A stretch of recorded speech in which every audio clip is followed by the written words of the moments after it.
என்க்ளைம் நண்பர்களுக்கு உற்சாகமான இனிய வணக்கங்கள்.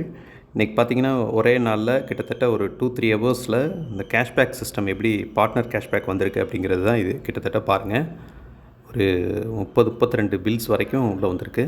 ஒரே ஒரு பார்ட்னர்கிட்ட இருந்து கிளிக் பண்ணுறேன். பாருங்கள் முகமது அம்சத்ன்றவர் பண்ணியிருக்கிறாரு. என்ன பண்ணியிருக்காரு, நியூ வேஸ் சொல்யூஷனில் போய் அந்த பில்லை பாருங்கள். அவரோட பில்ஸு, ரீசார்ஜ் பண்ண பில்ஸு பாருங்கள். ஏர்டெல் மொபைல் ரீசார்ஜ் பண்ணிக்க ரூ. 108. இது மாதிரி ஒவ்வொருத்தரும் ரீசார்ஜ் பண்ணியிருக்கிறாங்க. எல்லா பில்லிங் உள்ள உங்களுக்கு செக்கிங் காட்டுறேன்.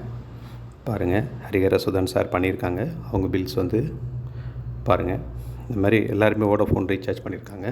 இந்த மாதிரி ஒவ்வொருத்தரும் ரீசார்ஜ் பண்ணதில் இன்றைக்கி கிட்டத்தட்ட ஒரு 32 பில்லுக்கு ஒரு 10 நாளைக்குள்ள நடந்த விஷயங்களுக்கு இன்றைக்கி ரிலீஸ் பண்ணியிருக்கிறாங்க. இதோட மொத்த அமௌண்ட் கூட்டி பார்த்தீங்கனாலே கிட்டத்தட்ட எனக்கு ஒரு ரூ. 30 மேலே வந்திருக்கு. இந்த பார்ட்னர்ஸ்ட்டை இருக்குது விஷயம் அப்படிங்கிறத மக்கள்கிட்ட தெரியப்படுத்தணும். நான் யாருக்கு ரீசார்ஜ் பண்ணி கொடுக்கல, அதே மாதிரி யாரையும் ரீசார்ஜ் பண்ணி ஆகணும்னு கட்டாயப்படுத்தலை. அதே மாதிரி அவங்கவுங்க தேவைக்கு அவங்கவுங்க பண்ணுறாங்க. இந்த மாதிரி ஒரே சர்வீஸ்லேயே இன்றைக்கி கிட்டத்தட்ட எனக்கு ஒரு ரூ. 35 கிட்ட வந்திருக்கு. இதே மாதிரி ஒவ்வொருத்தரும் எவ்வளோ சர்வீசஸ் இருக்குது உள்ளே போய் பார்ட்னரை பாருங்கள், அவங்களுக்கு சப்போர்ட் பண்ணுங்கள்.